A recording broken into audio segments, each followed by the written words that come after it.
Yo, what is up, guys? Welcome back to a new video with me, Fuzzball40. If you're new around here, subscribe down below, click the like button, drop a comment. I'll always comment back to every single one of you as much as I possibly can.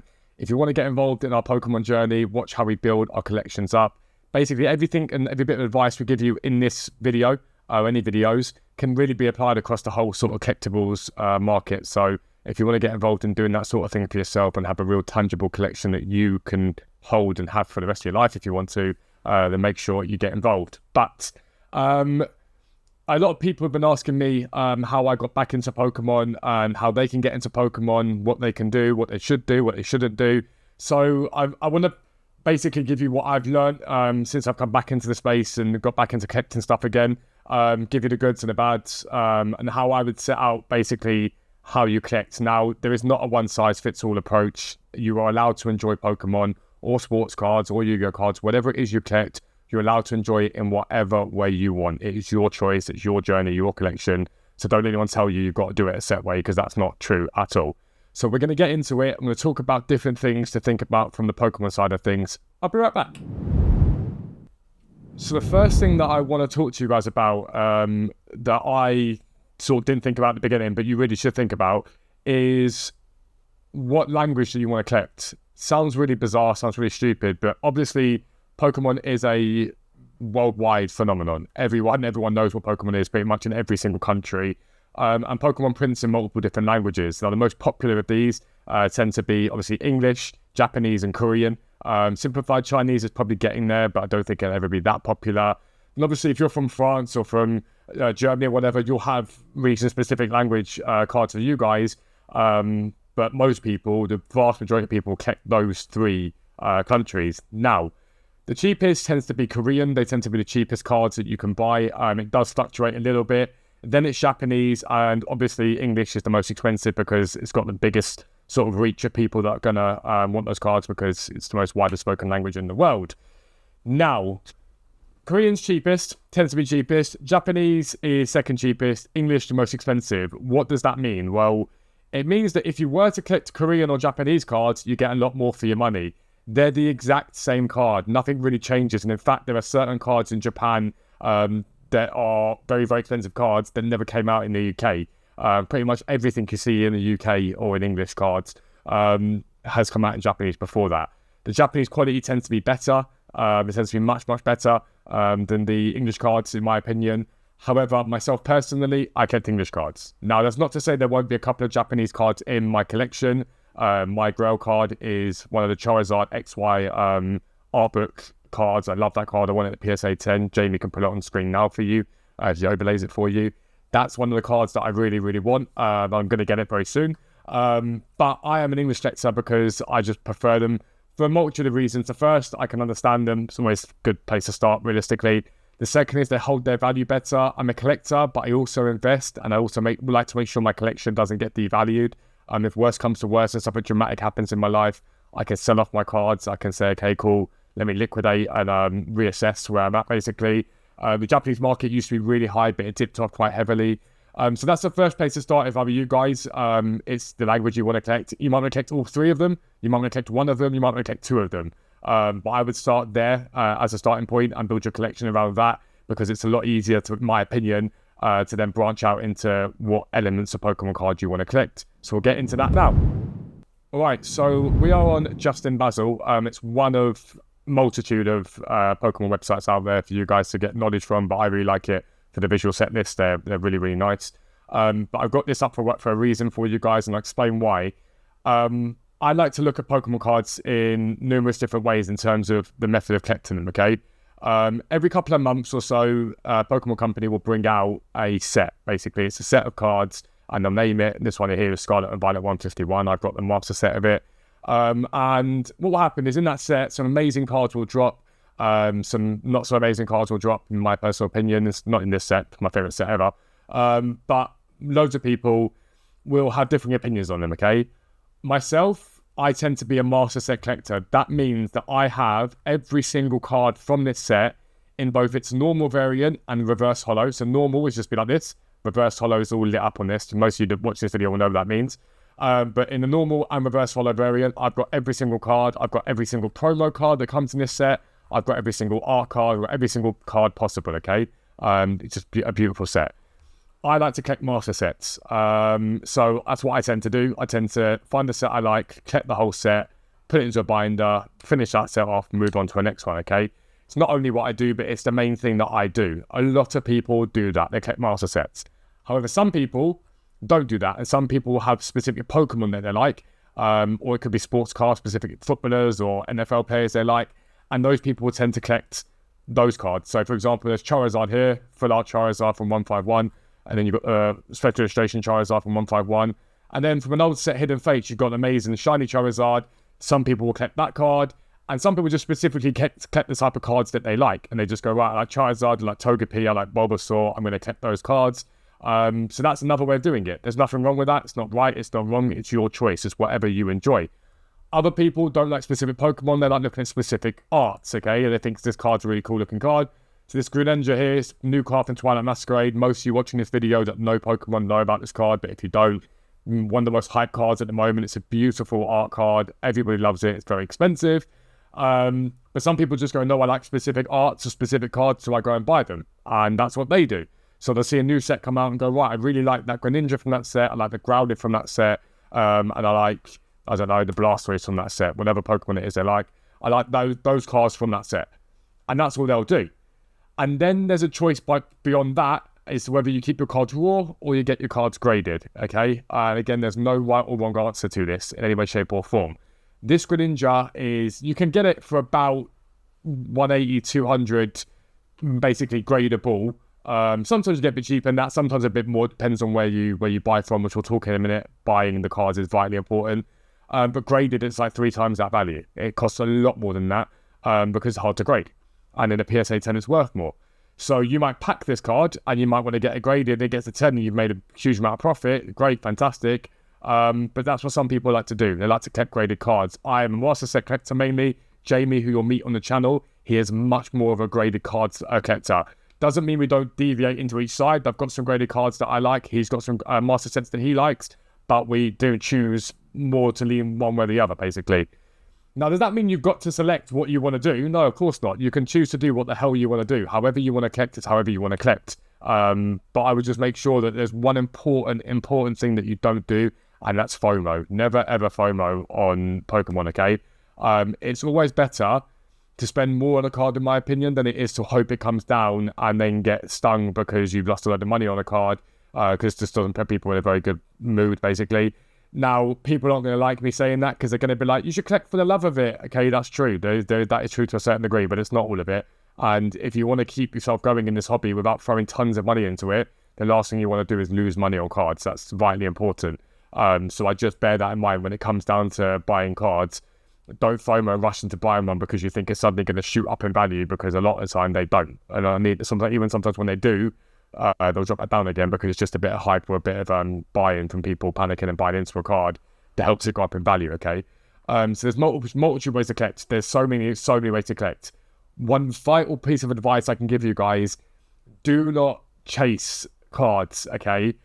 It is fun to open up packs, 100%, it is fun. However, it is a very minor form of gambling. Now, you guys know that I used to be a FIFA channel, and I was vehemently against people opening up packs on FIFA Ultimate Team. And the reason I'm so against that is because you have nothing to show for it at the end of it. It's just a computerized character on a game, okay? At least with these cards, when you open them up, you've got something to show for it. But the drop rate of some of the best cards in this game is not that high, okay? I think the Greninja is 1 in every 600. I could be slightly off on that, but it's about 1 in every 600 packs will have Greninja in it. Now, great, fantastic. I literally just packed Obsidian Flames, the best card, the Charizard from one single pack I bought from Sainsbury's. Fantastic, but you've got to be very lucky to do that. So by all means, open some packs up. Just don't expect to pack the Greninja or expect to pack that Charizard. Open the packs up just to basically open the packs up and have fun. Whatever you get from is a bonus. That's great, fantastic. And then use those cards to trade, to build a collection. It's really, really simple. You can literally start a collection tomorrow by literally going out and buying a booster pack, and that's the start of your collection. Simple as that. Let's talk about where you buy cards from now as well. I'll be right back. All right, so there are a multitude of places you can buy cards from, okay? Now, your choices, whether you want to buy packs, it's whether you want to buy singles. It really is up to you the way that you want to do that. Now, to get the most value, 9 times out of 10, you're better off just buying a single card, okay? It loses out some of the fun, and that's 100% the case. Like, part of the fun is opening the packs up, but it just depends on what you'd rather do, okay? I personally do a mixture of both. When I start a master set on a set, I'll buy 2 booster boxes of that set. It'll give me basically the whole of the base part of that set, plus quite a few of the other cards, and then I start to gradually buy the cards that I want to complete the set. That's the way that I do things. Doesn't mean I'm right, doesn't mean I'm wrong, it's just how I do things. But that's the way that I go about doing it. Now, there are multiple places you can buy from in terms of the physical way of buying them, okay? The first of these is in person, and it's my preferred favourite way to do it. Not always possible for some of you, and not always possible for all of us, really. It depends on what you've got local to you. Second is obviously online, and that's basically through websites and places like that. The third is on auctions, so auction sites, other auctions and whatnot. It's probably my least preferred way of doing things, but it comes down to it. Now, online has its pitfalls, but it also has massive advantages to it, okay? I buy most of my cards from Facebook, okay? And that's a very rarity. People don't like it, but I'm part of some amazing groups on Facebook, UK groups, where I know most of the people in there, and I buy from these people consistently, basically. And so I will basically put an in searching of post out in a group. There's loads of them. If you go to Facebook and just type in Pokemon buy, sell, trade, Pokemon buying, Pokemon selling, whatever, you'll find group after group after group. On there, you can say what you're looking for. You can see people's adverts and whatnot. But simplistically, Facebook is full of scammers, full of absolute scammers. It is not the place that I would start buying my cards from at all until you get to know how it works. Because if you buy from Facebook, there is a chance that, like, I think it's 1 in 4 people that are in these groups are scammers, okay? So if you're starting out, what I would do realistically is start out somewhere like Chaos Cards. Magic Madhouse is another good one. Those sort of places are good places to go to, and just buy some packs, okay? Find the set you like the look of. If you want some advice, Paldea Evolved is a great set to get you started, in my opinion. Obsidian Flames is a nice cheap set as well to get people started. Buy some packs and of the sets you like, and that will get you started at that point there, okay? It'll get you started.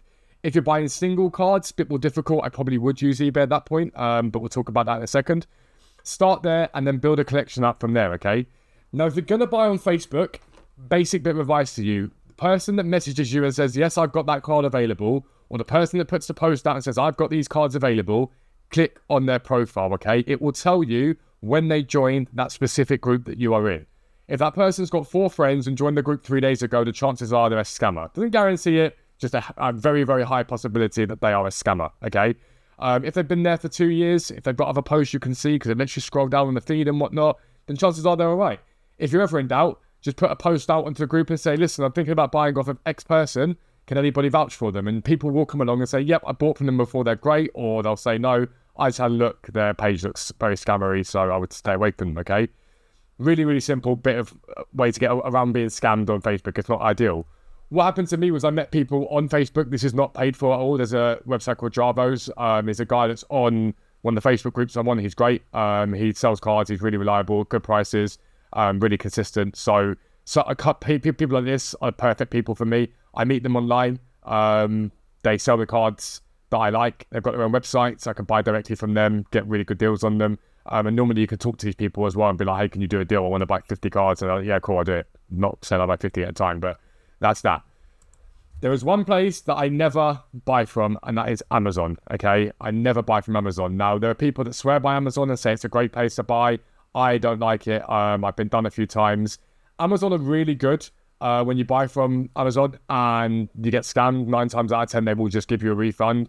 But there are times that they won't, and there's a lot of resealing on Amazon. There's a lot of dodgy stuff that I don't really like on Amazon, and the prices can be a bit bizarre. Sometimes they're up really high, sometimes down low. You can get some great deals, but I'm not a massive fan of Amazon. I don't buy from Amazon at all. It's just not something that I've ever really engaged with. I've never needed to, and I don't really see a reason to. I much prefer buying from other places. And this is where I give you the best bit of advice that I was given that I like is buy local where possible. In Sutton near me, we've got Cosmic Comics. I buy a lot of my stuff from them. We want people to engage with this hobby. We want shops to sell the stuff. We want more people in the hobby. In order for that to happen, it's got to be visible. So where you can, if you can afford to spend a little bit extra for an Elite Trainer box or something like that, Go and buy it from your local game shop. Buy it online on their shop if they've got an online shop. It helps to keep them open. That extra £3 or £4 might not be anything to you. It may be something to you, and that's fine. It's understandable. Not everyone can afford that. But it might not be anything to you, but to them it's massive. It keeps them open. It means they can keep bringing out more products. It means that they can keep arranging events where you might get to meet new people. It's absolutely bucketing it down out there. Jesus Christ. Wow. And lightning. But basically, it's really, really simplistic in the way that I just try and buy from local game shops as much as I possibly can. It's like the most important thing that I do. The final thing we'll talk about in a second is eBay. I'll be right back. All right, and now we talk about eBay. Obviously, I have a business based on eBay. I love it. It's a brilliant place. The great thing about eBay is that you can basically find out the price of cars. Now, if you can hear loads of rain, I apologise, but the heavens just opened and my dog's barking it, so it is what it is. But it's very easy to find the value out of a card. For example, let's say you've seen Twilight Masquerade and you like the look of a Growlithe card. You can search Growlithe Twilight Masquerade and it will bring up all the Growlithes that are for sale. And you can click on sold items and it will give you, this is how most people do their pricing in the UK, it will give you what these cards are sold for. Now, you're not really interested in what they sold for in other countries. You care more about what they sell for in this country. So you can see Growlithe sold for £13 here. Suing Growlithe, forget the United States one. You can say it's just UK as well, but I'll just leave it as it is for now. So you know Growlithe selling for sort of £12, £13, give or take, okay? So we can take that off. We can take it sold off as well. We can flip through and you can just see if there's any decent deals. And you can see there's brand new listing, £11. That's a really decent deal for that Suing Growlithe. It's a cheap card, basically. So if you want that for your collection, you could go ahead and buy that. And this is where you need to think, right, am I buying from a good person? So all you've really got to do is look at this. Now, they do not need to have 100% feedback. Understand that basically people are going to complain to people. It's going to happen. Not everyone can have perfect feedback. I don't have perfect feedback, and I'm fine with that because the customer isn't always right, for reference. But so long as they've got a lot of sales on there, I'd say like late 90s, positive feedback, ideally, you're fine. You won't have a problem.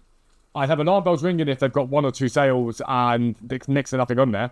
But if they're a big shop, basically, if you go onto their page and you go, right, let me have a look at this and see if they've got anything else on there, and they've got loads of cards on there, well then, for me, I'm fine with that. There's loads of cards. I know they're selling Pokemon cards. I know they can be trusted. I'm going to go ahead and buy from them. It's not a problem. Where eBay can be great is a lot of sellers do multiple deals. So you give you 10% off if you buy 5 cards or more. You can message and ask if they'll do it cheaper. It's not a problem. Where eBay can be a bit iffy is on condition. You've got to rely upon the fact that when you click on this Growlithe and they say it's in whatever condition it's in, it's actually in that condition. Now, that doesn't mean that you've got no recourse. If it's not in that condition, you can just go back and be like, no, hang on, that's not okay. Choose to get a partial refund, choose to return it if you want to, if it's not as they described it and said it was going to be. Really, really simple in eBay. Basically, the eBay always sides with the buyer. So it's very, very simple for you guys to go and get your money back if you needed to, okay? eBay's a great page to that. The reason why I would use eBay is because it gives you a rough idea of what these cards are worth and you start to learn values in your head. So maybe next time you're looking and you see a Hisuian Growlithe on your Facebook page for £9, you know instead of £13, you go and buy that so you can put it on eBay and make a little bit of money to buy a new card maybe. It's perfectly fine for you to do that. There's nothing wrong with that at all. Again, eBay, big corporation, probably doesn't need your money realistically, but if they are a lot cheaper, it can be a really good place to buy your cards from. But that's basically the places to think about buying your cards from. There's not much to it other than that. Look up old Pokemon sets, decide what sort of cards you want to collect, decide what sort of collector you want to be. Is there a hard and fast rule that says that's all you can do? No, not at all. You can do a mixture of everything if you want to. It's completely fine too. Most important things in your arsenal as a collector: penny sleeves, vitally important. These are the Ultra Pro ones, I think. Yep. Make sure any card you get is kept in the sleeve. It keeps it from getting scratched and damaged. And if you can, if it's not going into a binder like the ones I've got up there, make sure you put them into a top loader, which is just a hard case, basically. It protects them. It keeps them like nice and in great condition. So really, really good to go and do that. It's the best way to do it. But that's basically how to get started in Pokemon in a nutshell. There's way more to it than that. And again, if you want to join the Discord down below, come and get involved and talk to people, you're welcome to. Drop a comment. I will comment back. There's loads more to it. It's not just bang, go out and collect. Do your research, look around. But it is the best thing you'll ever do if you want to get involved in it. You'll meet amazing people. You'll have amazing collections to show for it. It's so much fun. But that takes some Pokemon cards in a nutshell. Check out the video of us Pokemon card hunting in Brussels. It's going to be absolutely awesome. It will drop in the next few days. But for now, I'm out. Peace out. I'll speak to you soon.